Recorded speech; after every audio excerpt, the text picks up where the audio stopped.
Good morning मंडळी. आणि आज आपला दिवस सुरू झालेला आहे मस्तपैकी या निशिगंधाच्या फुलांनी. माझ्या आईने ही मला फुलं दिलेली आहेत, तर ती आज आम्ही इकडे घरात ठेवली आणि एवढा वास मस्त येतो ना त्याचा. आणि हे मस्त करून आम्ही ऑफिसला निघालोय.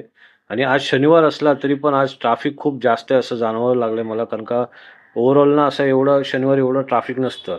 मस्त ऑफिसला आलो, आपला ब्लॅक टी आणि गाणी ऐकत आहे ना ब्लॅक टी पियालो आणि कामाला सुरुवात केली. तर काय झालं माहिती आहे, अचानक आहे ना, अचानक भयानक कुठून तरी असं काम आलं आणि सगळा घोळका आपल्या केबिनमध्ये आला आणि काम संपवण्याचा प्रयत्न केला. अचूक प्रयत्नानंतर आहे ना काम संपलं आणि मी खाली आलो. तर हा जो लॅम्प आहे ना, एकदम मस्त अट्रॅक्शन झाला आज माझा, जबरदस्त. आणि ते बघा कसं झावळी आणि ही आपली ज्युपिटर. तर मी मस्तपैकी आपली ज्युपिटर काढली, निघालो आणि हा आपला गोल्डन पॉइंट झालेला आहे आज आपल्या दिवसाचा. धुकं बघा तुम्ही, मुंबईमध्ये खतरनाक धुकं आहे. असं जर का तुम्हाला कुठे आढळलं असेल तर मला कमेंटमध्ये नक्की सांगा. मी आलो घरी, भेटूया अशाच एका दिवसामध्ये उद्या.